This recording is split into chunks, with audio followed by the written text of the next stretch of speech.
71 যদি দেখতাম এতদিনে রাজাকার হয়ে যেতাম। অনেক মুসলিম না বুঝে মুক্তিযুদ্ধে জড়িয়ে পড়েছিল, এটা তাদের ব্যর্থতা ও অদূরদর্শিতা ছিল। আল্লাহ তাদের ক্ষমা করুন। এই কথাটা লেখা হয়েছে এবং এটা নিয়ে তীব্র বিতর্ক যৌক্তিকভাবে ছড়িয়ে পড়েছে। কেউ কেউ বলতে পারেন এটা তাদের একটা ম্যাগাজিনে প্রকাশিত একজনের মতামত। এভাবে বলাটা ঠিক হবে না, একেবারেই ভুল হবে, কারণ এই কনটেক্সট আমরা জানি, জামায়াত শিবিরের মুক্তিযুদ্ধ সম্পর্কে, অবস্থান সম্পর্কে আমরা জানি। প্রিয় দর্শক, আমরা নিশ্চয়ই দেখতে পাচ্ছি যে একে একে সবাই খোলস ছেড়ে বেরিয়ে আসছেন।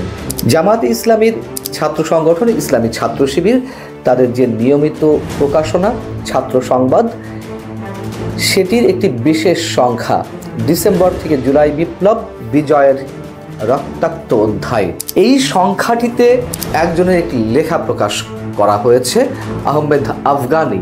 এই ভদ্রলোক তার প্রবন্ধে লিখছেন, সে সময়ের অনেক মুসলিম, অর্থাৎ 71-এ অনেক মুসলিম না বুঝে মুক্তিযুদ্ধে জড়িয়ে পড়েছিল, এটা তাদের ব্যর্থতা ও অদূরদর্শিতা। তিনি লিখছেন, মুক্তিযোদ্ধাদের দ্বারা ইসলাম বেশ ক্ষতিগ্রস্ত হয়েছে, তারা ইসলামের প্রতি আক্রোশ দেখিয়েছে। এরপরে আর কি ব্যাখ্যা করব আমরা? এরপরে আর কোন ধরনের প্রতিক্রিয়া আমাদের জানানো লাগতে পারে?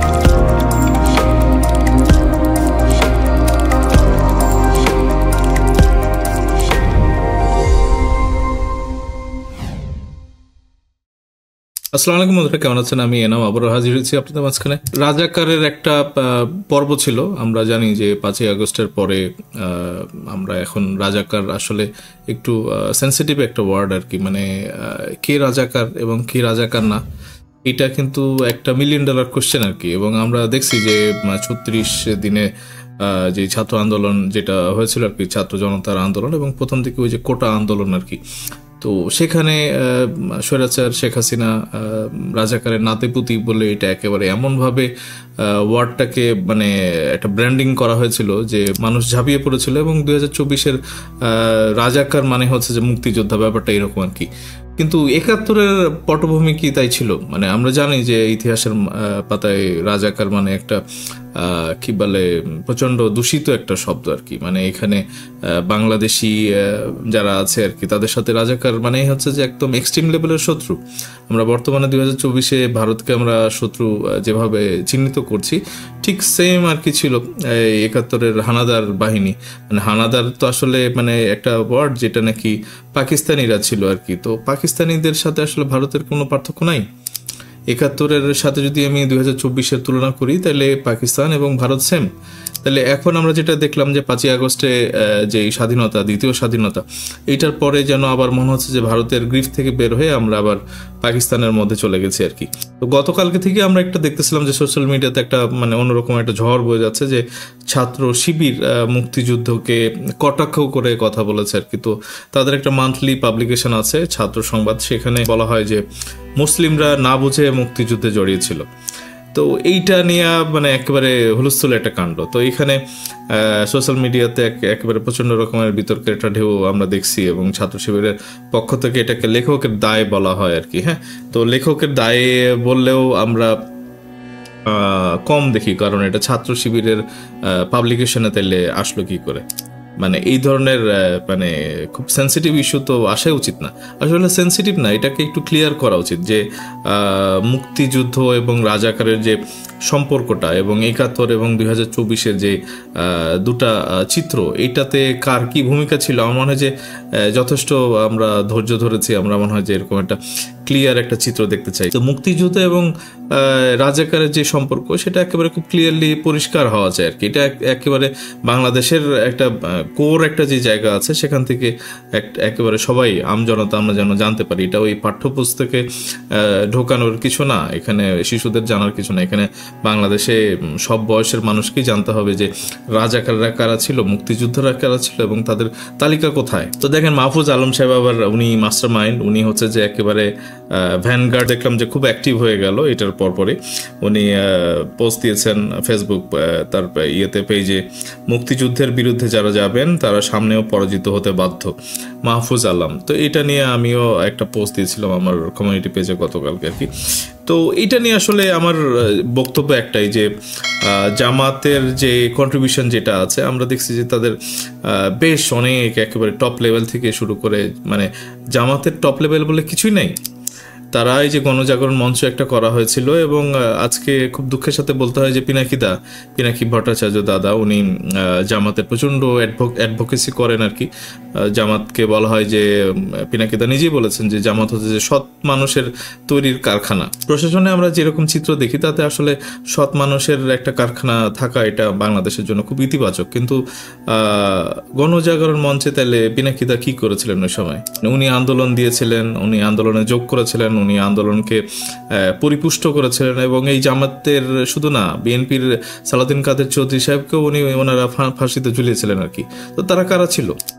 তো আমরা দেখছি যে ভোরের কাগজে এরকম 30 সেপ্টেম্বর এরকম একটা নিউজ আসছিল যে 72-এ রাজাকারের তালিকায় জামাতের একজন নেতাও ছিলেন না, এবং উনি ডাক্তার শফিকুর রহমান উনি যথেষ্ট বড় করে বলেছিলেন যে আওয়ামী লীগের লোকজনরাই বেশি রাজাকার। তো এটা তো একেবারে জাস্ট আমরা যেটা জেনে আসছি তার উল্টা আর কি। মানে আমরা জানি আমরা যারা ছোট ছিলাম বা আমাদের যাদের জন্ম হয়নি, ইতিহাসের পাতায় বা আমাদের বয়োজ্যেষ্ঠ যারা ছিলেন তারা বলেছেন যে মুক্তিযুদ্ধে মানে পাকিস্তানি বাহিনীদেরকে কিভাবে সহযোগিতা করেছিল রাজাকার, এবং রাজাকার মানে আমরা জামাত ইসলামের যারা ছিলেন তৎকালীন তাদেরকে চিনতাম আর কি, রাজাকার বাহিনী বা আলবদর বাহিনী। তো তারা দেখিয়ে দিত মানে বাড়ি, মুক্তিযোদ্ধাদের যেই ঘর বাড়ি ছিল এই পাকিস্তানি বাহিনীদেরকে দেখিয়ে দিত যে এখানে, এবং কোনো বাসায় যদি মুক্তিযোদ্ধারা যারা আসতো আর কি তাদেরকে চিহ্নিত করে দিত, এবং তাদের হাতেও রাইফেল ছিল।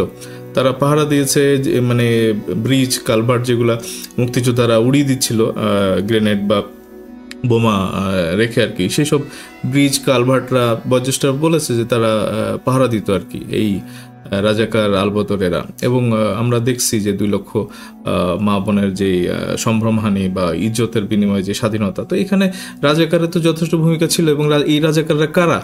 জামাতে ইসলামের যে ডাক্তার শফিকুর রহমান সাহেব, ওনার একটা ইন্টারভিউতে আমরা দেখতেছিলাম যে উনি বলতেছেন উনি নিজেও জানান না যে রাজাকার কারা ছিলেন, এবং উনি এখানে যথেষ্টই এখানে ডকুমেন্ট আছে যে উনি বলতেছেন যে 72-এ রাজাকারের তালিকায় জামাতের একজন নেতাও ছিলেন না।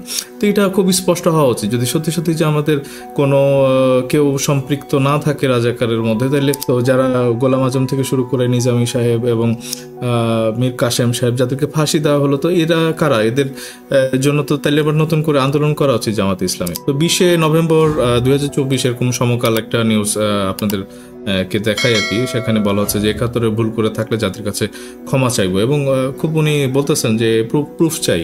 তো এইটা আসলে এটার একটা দায়িত্ব নেওয়া উচিত এই অন্তর্বর্তীকালীন সরকারের, যে জামাতের যদি কোনো সংশ্লিষ্টতা না থাকে এই রাজাকার বাহিনী বা রাজাকারের আসলে কি ভূমিকা ছিল, কারা কারা এখানে জড়িত ছিল রাজাকার বাহিনীর মধ্যে, এবং তার দাবি যদি জামাত ইসলামের আমির ডাক্তার শফিকুর রহমান উনি যদি সত্যি সত্যি বলে থাকেন এখানে যে রাজাকার বাহিনীতে জামাতের কোনো ছিল না, লোক ছিল না, কোনো নেতা ছিল না, তাহলে মানে তাদেরকে কেন দোষ দেওয়া হচ্ছে আর কি।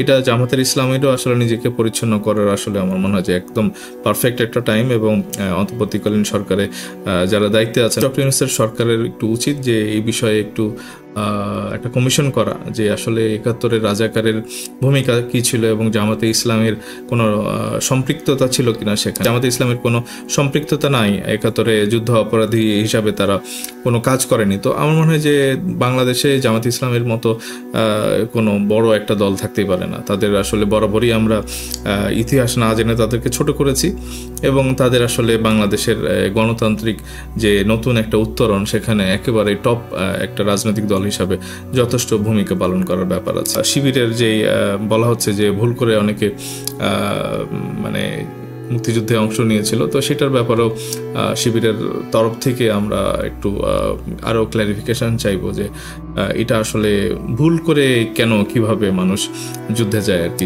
একটা মানুষ ভুল করে যুদ্ধে যাবে এটা কোন ব্যক্তি বলেছে, আসলে এটার একটা শাস্তি চাওয়াটাও আমার মনে হয় যে শিবিরের তরফ থেকে বলা উচিত। তো মুসলিমরা না বুঝে মুক্তিযুদ্ধে জড়িয়েছিল এবং এটা নিয়ে শিবিরের যে মানে পাবলিকেশনে জায়গা করে নেওয়া, এখানে আমার মনে হয় যে তাদের যথেষ্ট ভূমিকা আছে এবং যিনি বলেছেন তার আসলে মানুষ শাস্তি চাইতে পারে আর কি।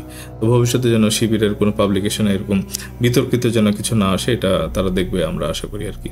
শিবির বা জামাতে যারা আছেন তারা এই জিনিসটা একটু সচেষ্ট হবেন এবং আমার মনে হয় যে বাংলাদেশে ভুল রাজনীতির বা ভুল ইতিহাস মানুষকে পরিচয় করানোর আর কোনো ধৃষ্টতা দেখানো উচিত না। যথেষ্ট করেছে আওয়ামী লীগের কারণে আজকে মুক্তিযুদ্ধের ইতিহাস একেবারে বিতর্কিত হয়ে গেছিল এবং সেই জায়গা থেকে আবার উত্তরণ যেটা হচ্ছে সেখানে ভুল ইতিহাস মানুষকে জানানোর বা প্রচার করার কোনো প্রয়োজন নেই। তো এখানে জামাতে ইসলামী বা শিবিরের আসলে উচিতই হবে না যে এরকম ভুলভাল ইতিহাস তাদের কোনো পাবলিকেশনে ঠাঁই দেওয়া বা প্রচার করা আর কি।